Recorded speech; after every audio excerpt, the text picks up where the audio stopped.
The ideological rot runs deep. And make no mistake, we're going to get things like this. The minute we do actually get a government that actually wants to take things like this to task, there will be, as Christ said, there will be gnawing and gnashing of teeth and all of these things, right?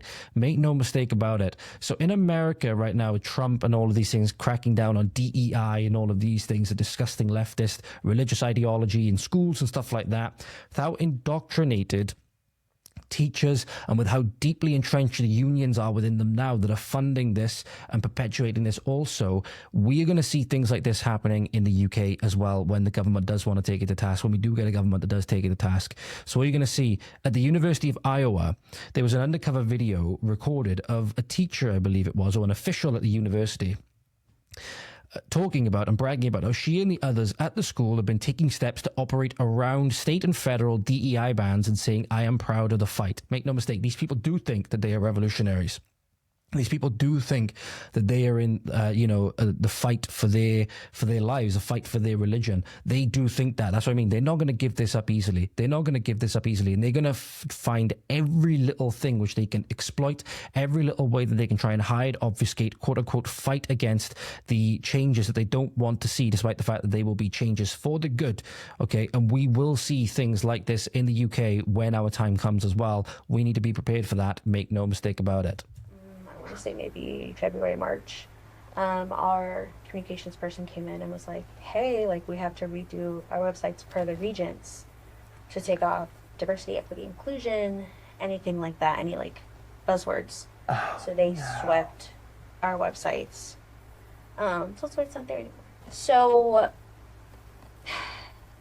it's not there, but we are essentially finding ways to operate around it. So that was our solution. We were like, oh, okay, we can't use that word. Okay, civic engagement. I think that's a lot of what we're doing. It's like, oh, okay, we're not allowed to use this word. Okay, we're just going to do this. So yeah.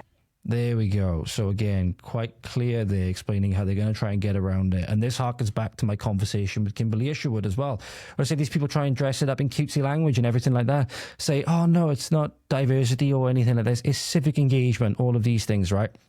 And they try and change the meaning of things, despite the fact that the meaning isn't really changing. They'll change the words to describe it, but the meaning isn't changing. They want the cogs to keep turning. They want the system to keep going on exactly the way that it was. They're just going to try and hide it in the hope that you don't notice, so that they continue getting away with indoctrinating your kids and stuff like that, turning them into lovely little red guard for the revolution. So you have to be aware of this. You have to be aware that when you do start pressuring on the schools, they'll start trying to change things, but you have to make sure that you look into the fine details where you can find them, because otherwise the meaning may not be changing. They may change the words on something. Parents complain about something, for example. They may change the word being used, but they may not actually change the meaning, and they may not actually change the lesson content or whatever it is. So they'll just make it look like they've done something when they've done nothing. In fact, they've done even more damage now, because now they've tried to lie about it.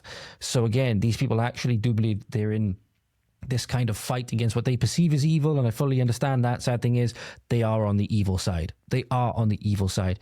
Make no mistake about it. So there's about 40 more seconds of this video. We'll just quickly flip over and see if there's anything else we need to see. That's why you're not going to see DEI listed on any University of Iowa website, but there have been transitions and things that they've done, so they're not getting rid of certain things. On behalf of my office, we're still going to talk about DEI. We're still going to do all the DEI things. My assistant dean is a Black woman, and I could not imagine her being like, okay, guys, yeah, we're just not going to talk about DEI anymore. I will say, personally, I am proud of the fight, even if you aren't seeing it on some big, email chain or something like that. For me, the fact that, it didn't happen until this last spring, to me, it has said a lot. I'm proud of the fight. I'm proud of the fight. Like I said, these people, you got to wonder, will you actually be able to reach these people? My conversation with Kimberly Isherwood again was maybe we won't be able to reach these people. We got to keep trying. Obviously, if we can't reach them, they have to be removed from the position that they're in. They have to be removed from the position that they're in, purely because these, these things have come down and they're actively going against them. They're actively going against them, okay? So they're showing They don't care for the law. They don't care for anything else. They care for the law when it suits them, right? When it doesn't suit them, they don't then care for the law. So they're gonna then go against it in the same way they would criticize their opponents for doing the same thing if they did it. So again, very, very hypocritical.